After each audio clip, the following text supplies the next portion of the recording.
Hey guys, so I just watched the Megyn Kelly interview with James Alefantis, the owner of Pizzagate, the alleged victim of a alleged fake news story. Um, it was just awful to watch. Look at how she starts the entire interview out. Her first words. Washington, D.C. James, thank you so much for being here.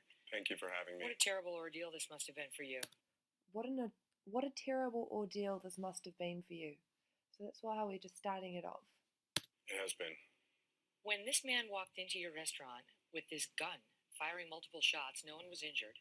You weren't there that day, right? I was there earlier that day. You knew things were reaching a fever pitch, but did you ever foresee that? It had been building since before the election, so starting on November 4th, I started receiving messages on my Instagram that were just very bizarre and strange. And How bizarre and strange were they? I mean, were they more bizarre and strange than writing hashtag chicken lovers on this photo? Was it more strange than writing hashtag hotard on a picture of a baby's face? Who is he to be the judge of what's strange and unusual? He's clearly a very sick person. accusing me of all kinds of falseness and conspiracy. And the other thing I just want to point out is I studied a little bit of psychology, and he nods his head when he's saying things that are factually accurate, what people did do on Reddit, but he has a very minor shaking of the head when he says these things are untrue, tries to... So just look out for that if you can. Built and built and built and built for over a month. And really, it's not just me that was involved. It was my staff who was harassed and attacked. They received Instagram messages, Facebook messages. So your staff, are they the people who you allow and are happy to post things like this, representing your business, Comet Ping Pong? Okay. Then it started to appear that images of children and other people were being taken. So these people are running in there to the restaurant, but they've already taped the area up, which is strange. From social media and blasted throughout the internet with this insane conspiracy idea filled with just lies about this impossible international conspiracy of human. Why would that be impossible? There's already been many cases, very many of them are coming out now, and just recently in the past few weeks, global pedophile rings. It's happened in the UK, it's happened in Norway, it's happened in Toronto, Canada. So the idea that he says it's impossible, it just makes him sound stupid. Traffickers involving Hillary Clinton. Oh my goodness. And you're a Democratic donor. There's nothing illegal about that. No. It doesn't make you a pedophile or somebody who's part of a child sex ring. One of the pictures that Trey showed in the report, people have been pointing to, well, look at, this is evidence. There's a child with her hands taped down. And you say there's a very simple explanation for that. Yeah, I'm very glad that you've had us on today. It's an incredible thing. We've invited. So they did block out the comments. Didn't want to show the comments that go along with these photos. But you know, why isn't she asking him any difficult questions? Why isn't she asking him, what does, you posted this photo, what does hashtag chicken lovers mean? What does that mean? What did you mean when you wrote hotard on this picture of this baby? Your cameras into the restaurant because people have all of these ideas, and people use social media. This is a picture of my godchild in a completely innocent place, very happily playing with her sister. Her sister taped her hands. Her parents are there. I put this on my... If her sister, I would like to know how old the sister of his alleged goddaughter is, because she did a really, really good job of taping his alleged goddaughter's hands to the table. Didn't look like a child's with job. Their approval, right there. It sits there on the internet. Look at that. It's very, seamless. It doesn't look like a child's tape job unless that child was, 16 years old. For a year and a half, and people start building these lies and falsities about innocent people and then spreading this image over the internet. When people talk about fake news, a lot of folks just roll their eyes like, oh, whatever. People figure it out. The truth is, they don't always figure it out. And someone could have been killed inside of your restaurant. Yeah, like that floor tile that was murdered. No one was even hurt or shot in this. So they jumped to these absolutely crazy things, and someone could have been killed. Like, oh my God. For no good reason other than people like Alex Jones fanned a conspiracy theory that even the DC police say has no basis in fact. Yes, it's a pack of lies, and it's dangerous. What happens is this person was inspired to drive across 4 state lines with an assault rifle and enter a family-friendly restaurant at 3 o'clock in the afternoon on a Sunday. So you can imagine the fear that must have been felt by these people, and this is real consequences. My staff lives in fear. My staff are the bravest people I've ever met, and we are trying to make sure that they're safe and do their job. Imagine someone coming to your workplace with an assault rifle. And to be accused of being a pedophile because you have emails that talk about pizza. When you run a pizza parlor. Emails talking about pizza? No.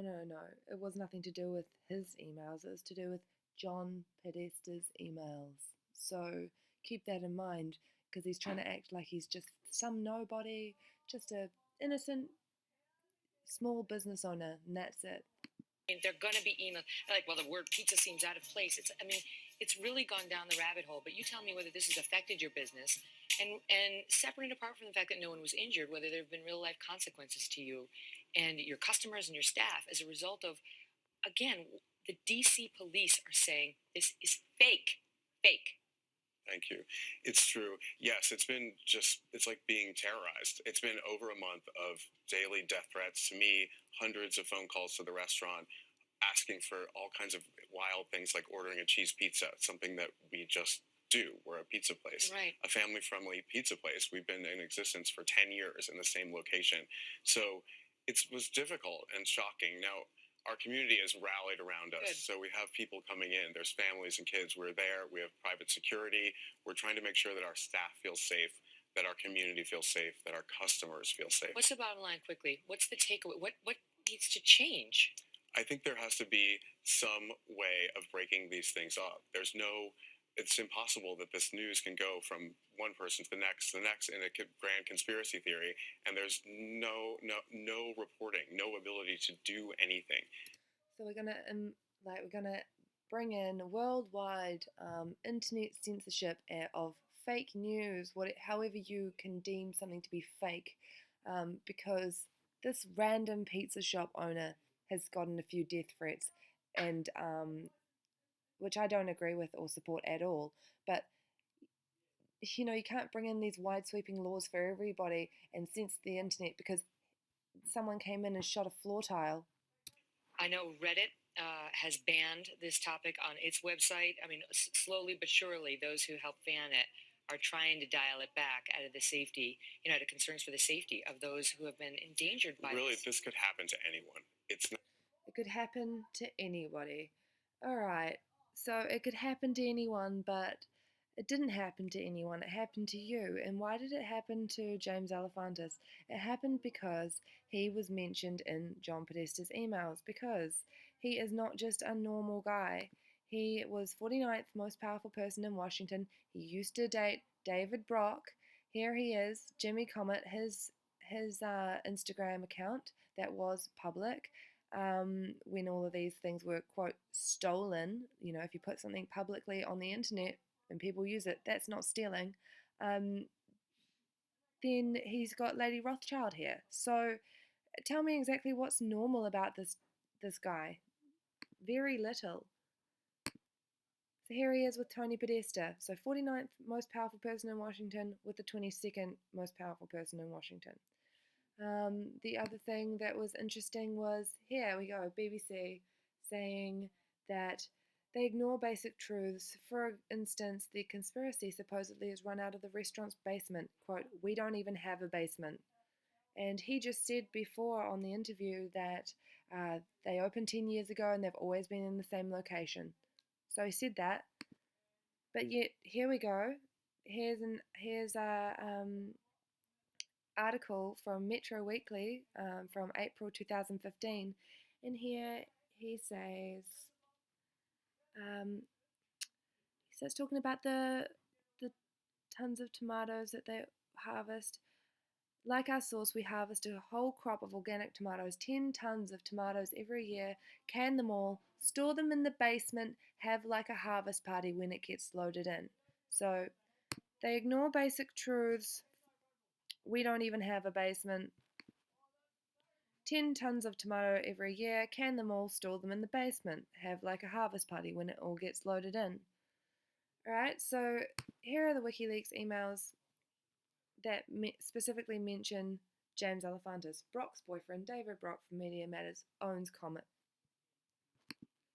And this is how close that James Alefantis is with John Podesta. He sends him a message from his phone and says, "Tell me you are arriving. XOXO, James." So we know that they're pretty close. So Megyn Kelly has done an abysmal job of interviewing this guy. It's just been scripted. She didn't ask any hard questions. Her first line was, "Oh my gosh, what a terrible ordeal this must be for you." Just furthering the narrative that poor James Alefantis is a victim. He did nothing worth, any of the things that have gone on. If he wanted to, and if he really wanted to change my mind about him or make me question what I think is going on, he would come out and say, "Oh, I agree, I made some sick jokes, I made some comments. I can see why people got the wrong idea. I'll put my hand up for that." That would have been far more above board and far more of a normal reaction than, when you are someone who's a notable figure, someone who is well connected, you'd put your hand up and say, "Oh yeah, that was my bad. I said hotard on a picture of a baby. I probably shouldn't have done that." Not, "Oh, these fictitious fake news stories. Let's censor the internet. Let's, this could be you next." No, no, no. It's not you next, because normal people don't post shit like that. And also, if they did, you can bet your ass that if they weren't well connected, they would be investigated for posting 1/10 of the things that he posted. So that's my little rant. Just an absolute fucking joke that these people who make these interviews and the mainstream media are the ones who are going to be, totally not a part of this fake news. They can continue to push their lies and their fake news, but other people can't push their quote fake news. So yeah, just a joke. Just a joke. How pathetic.